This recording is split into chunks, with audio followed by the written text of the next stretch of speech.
Salut à tous et bienvenue sur la chaîne de la survie en nature. Aujourd'hui les amis, si je me retrouve cette nuit à vous parler, c'est tout simplement parce qu'on va apprendre à s'orienter la nuit. On avait déjà appris à s'orienter, mais cette fois-ci on va apprendre à s'orienter à l'aide des étoiles, de la lune, enfin du ciel. Donc c'est parti, on va voir tout ça. Alors il est possible que encore une fois je lise sur mon livre tout simplement parce que tout ce que je vais vous raconter je ne les connais pas par cœur. Il y a un paquet de trucs que je vais vous apprendre et surtout que l'on va apprendre ensemble. Alors on va commencer par apprendre les constellations, les étoiles. C'est magnifique mais on ignore qu'on peut s'orienter à l'aide de ces étoiles. Ensuite on va apprendre à s'orienter à l'aide de la nature, tout simplement parce qu'il arrive qu'il y ait des nuages et donc du coup qu'on ne peut pas s'orienter à l'aide des étoiles. Et ensuite on apprendra à s'orienter à l'aide de la lune.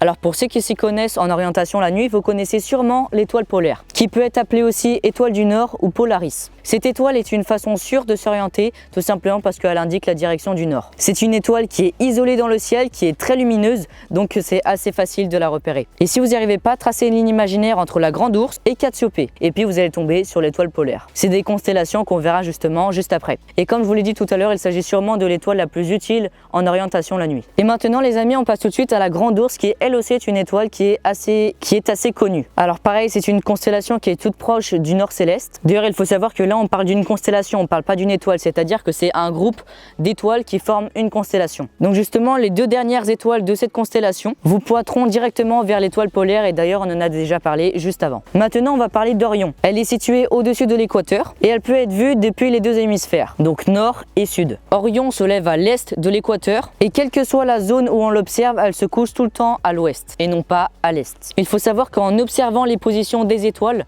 et surtout le mouvement, on peut déterminer sa position. Alors oui, ça paraît un petit peu incroyable, mais c'est vrai. Commencez par observer deux étoiles en même temps sur une période d'à peu près 15 minutes. Et puis ensuite, on va appliquer les règles que je vais vous dire tout de suite si vous vous trouvez dans l'hémisphère nord. Si l'étoile s'est élevée, ça veut dire que vous faites face à l'est. Si l'étoile est plus basse, ça veut dire que vous faites face à l'ouest. Si l'étoile s'est déplacée vers la gauche, ça veut dire que vous faites face au sud. Et si elle s'est déplacée vers la droite, ça veut dire que vous faites face au nord. Si vous vous trouvez dans l'hémisphère sud cette fois, il y a juste à inverser les règles. On imagine que l'étoile s'est abaissée. Et bien dans l'hémisphère nord, elle s'est élevée. Et donc du coup, vous faites face à l'ouest. Normalement, c'est ça si je ne me trompe pas.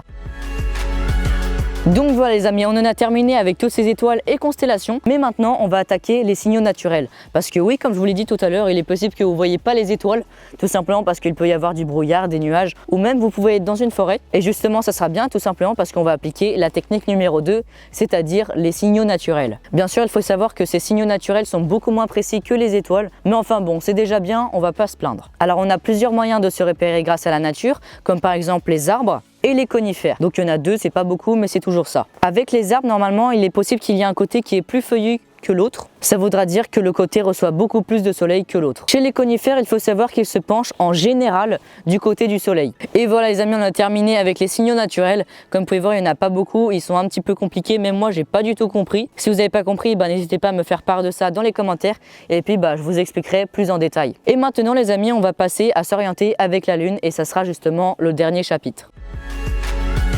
Si la lune se lève avant le soleil, je savais pas mais apparemment c'est possible, la face qui est visible indiquera l'ouest. Si elle se lève après le soleil, la face qui est visible indiquera l'est cette fois. Si le soleil et la lune se lèvent au même moment, la lune sera à l'est à 18 h, la lune sera au sud-est à 21 h, au sud vers 23h59, au sud-ouest vers 3 h du matin et enfin à l'ouest à 6 h du matin. Et donc voilà les amis, j'espère que vous aurez appris des trucs et maintenant vous savez comment vous repérer tout simplement grâce au ciel. Encore une fois, cette vidéo a été rendue possible grâce à ce livre, donc vous commencez à le connaître tout simplement parce que ça fait au moins une dizaine de vidéos que je fais sur ce livre. Enfin sur ce livre, grâce à ce livre, il y a des milliers de techniques, des centaines de techniques. Je suis pas du tout sponsorisé, je suis pas du tout payé pour faire de la pub sur ce livre. Je peux très bien dire que c'est de la merde, voilà. Voilà, je peux dire ce que je veux sur ce livre, mais je vous le conseille vraiment tout simplement parce qu'il est très complet, vous allez apprendre beaucoup de choses. Et puis si vous êtes intéressé, le lien est dans la description. Bref, j'espère que cette vidéo vous a plu. Si c'est le cas, n'hésitez pas à mettre un pouce bleu, à vous abonner si vous souhaitez en voir plus et en apprendre plus. Et surtout, si vous avez des questions ou tout simplement des remarques, n'hésitez pas à mettre tout ça dans les commentaires. Sur ce, c'était la survie en nature et à toutes pour une prochaine vidéo.